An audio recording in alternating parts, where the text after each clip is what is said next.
Hello, everyone. Come one, come all. This is the World Cup 2026 Extra Time podcast. We are on Instagram, WCE Time, YouTube, World Cup 2026 Extra Time, and Facebook at World Cup 2026 Extra Time as well. Thank you for watching all of the videos that we have done since May, and we are very close to the end of our run. This is the last week of World Cup action, so what we're doing today is previewing the semifinals of the World Cup. They will be taking place pretty much right now when I'm recording this on Tuesday and Wednesday. And then the final, of course, will be Sunday, third place game Saturday night in Miami, Saturday afternoon, Miami. So what are we seeing?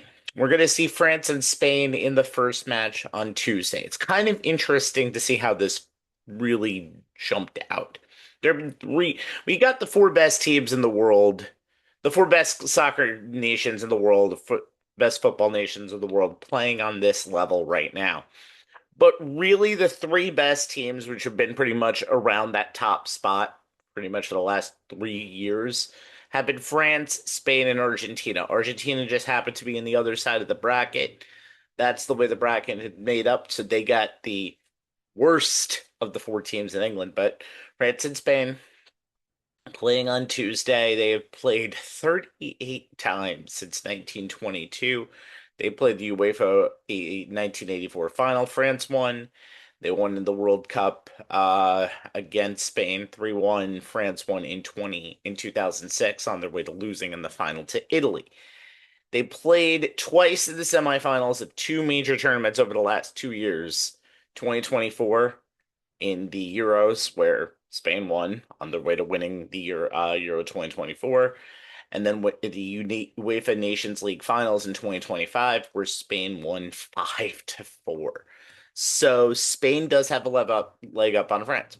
Even Lamal saying that's a team that we should be favored against them. So for France, obviously, Mbappe pulled at the end of the Morocco game with an apparent ankle injury. Downplayed it since the injury seems to be minor. We'll see how that works out. Obviously, the Golden Boot is going to be a big story. Mbappe and Messi are tied. They will both play two more games because remember, even if you lose this game, you'll play in the third place game. Not sure how much you want to actually put into it. France has scored 16 times in this tournament. That's the most behind Argentina. They have the second highest expected goal value. It's actually lower of 13-3-1. France needs to be solid on defense, and they don't need to top Spain on defense. But France has only given up 2 goals in this World Cup, but Spain has possessed the ball for 66% of the time. That's the best of the World Cup. France is eighth with 58.4%.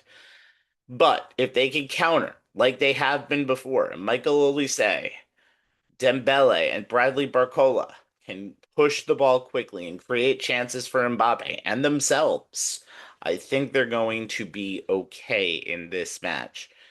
Now, Spain, the other hand, they have to play with their start of the midfield. The French counter is going to be huge, but if they can stretch the French back line and control the middle third of the field and finally get Rodri to do something in this tournament offensively, that'll be cues. He's been very good in controlling the pace of play for Spain, but he has to attack even more. Can Yamal break over the defense and stretch the back line? He's creative. But if they don't finish the opportunities, and offensively they really haven't as much as they probably would like to. Really, the only games where they have was one of their second group game, the game against Austria. They need to make sure they finish opportunities because France is going to give them much less in terms of opportunities. And Spain's expected value of goals higher, has actually been higher than what their fewer goals is. The other three, the expected value was lower. So we'll see what happens. Again, in the Euro 2024, Yamal and Dani Olmo scored, and Spain took a 2-1 victory. Yamal scored twice in the 2025 Nations League game. I do feel like you're going to try to see something a lot more towards the 2024 Euro game. This is going to be tough for me. I think the way France has played, I had this matchup going in. I still think France is the better team out there. Spain may be the more talented team, but France is seemingly built for these World Cup moments and the fact of how many games that they've won over the last few years. If you look, I believe that number now would be, if you did the math, six. It's pretty much like 15 or 16 that they've won in the last few years. It's insane, and I don't see that changing now. I think this game does go to penalties, but I do think France wins. Okay, so that means the other matchup is Argentina-England. That is 3 p.m. on Wednesday. They met 14 times since 1951, five encounters in the World Cup, a 3-1 group stage win for England in 62. The host, it was the 1-0 quarterfinal win for England in 66. The Hand of God play, of course, in 1986, and the goal of the century, which we'll try to talk about a little bit here if we can. A 2-2 round of 16 draw in 1998. Argentina won on penalties, and England won in the group stage in 2002. They haven't played each other in any sort of situation in 21 years. And because of the Falkland Islands war that happened between Argentina and the UK in 1982, there is some bad blood here. Argentina, and then, of course, the 1986 World Cup, the highly controversial goal from Diego Maradona, who punched the ball into the end of his hand. The Tunisian referee let it stand. It has been called the hand of God. That's how Maradona actually described it to beginning. But that was huge because England lost the game and Argentina won the tournament.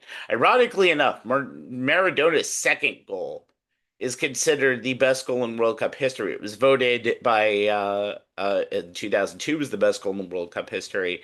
But Maradona always said in his autobiography because he's a mean, mean man. I always prefer the one with my hand. It's been something like stealing the wallet of the English. So the big key for Argentina in this game is just the fact that their set pieces have been brilliant in this entire tournament, and the fact that if you let them kind of get anything on you in terms of just a goal kick or a corner kick or anything else, that's going to lead to dangerous stuff. And uh, Argentina's had three corner goals in this tournament. McAllister having the header in the last game, the one that put Switzerland up 1-0, and really allowed them to kind of play a little bit better in terms of just they don't have to chase. They chased a lot in the Cape Verde game. Actually, they held the lead a lot in the Cape Verde game, but they kind of played near and close to the Cape Verde game. They played only really 5 minutes of like they played 10 minutes in the beginning and then 5 minutes in the second half of straight up 11 on 11 ball when they were tied because obviously the red card did help out a lot. Per FIFA, 45% of Argentina's total time spent out of possession has been in a mid or low block. That's by far the highest share among the four semifinalists. And when Leandro Martinez and Christian Romero have the game in front of him, that's where they are at best.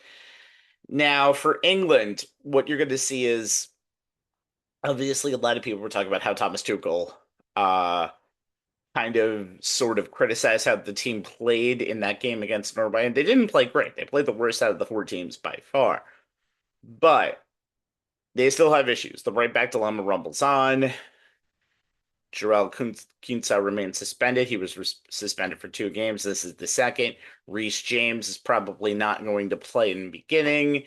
That means you got Kanza or Spence who's going to have to really anchor the flank against what is probably the most talented offside left side overload in this tournament. And that's going to be important because there's a fascinating mid battlefield in the middle of the park and Messi, who has never played internationally against England on the senior level, is going to make sure that they take advantage of any possible defensive problems that England has. You got Enzo Fernandez and Alexis McAllister systematically there to unpick England's shape. The question is, can Thomas Tuchel allow this team to have minimal defensive lapses? Can Declan Rice and Mano be charged of making sure that Messi does not get a direct line in any way, shape, or form? And then Jude Bellingham and Harry Kane. Can Bellingham continue his hot streak, 4 goals in the last two knockout games, the two most important games in England's probably had in decades? And can Harry Kane regain a little bit of the form that he had probably right before the round of 32 of this tournament, where he scored the 2 goals to help knock off the Democratic Republic of Congo in the round of 32? I've had a France England final before. Why go away from it now? Argentina has been, I don't want to say lucky, I just say they've been good at the right times and taken advantage of the opponents that they've played. You're not going to take advantage of an England team that has so much motivation and has no happy to be here status in any way, shape, or form. Argentina's been living on the edge against Cape Verde. They've been living on the edge against Egypt. They've been living on the edge against Switzerland. Sometimes gotta fall off. I have England winning this game 2-1. I don't think it goes into extra time. I don't think it goes into penalties. I think England wins it in regulation. I don't think either of these. If this game goes into extra time, 100% somebody is going to make a mistake in extra time because both of these teams will be tired after playing on Saturday and playing a straight up 120, but they needed the goals late to win. Recap coming tomorrow night for France, Spain. We're going to try to do that pretty much right away after the game. We'll do a little bit of a later one for the game on Wednesday between Argentina and England, and then we will do a preview on Saturday, a little bit of the third place game, but most importantly of the championship. And then Sunday we'll recap that game. Then I'm going to try to do a post-mortem on Monday to kind of close out our World Cup coverage. World Cup 2026 extra time. We will talk to you tomorrow after France or Spain punch their ticket to the final.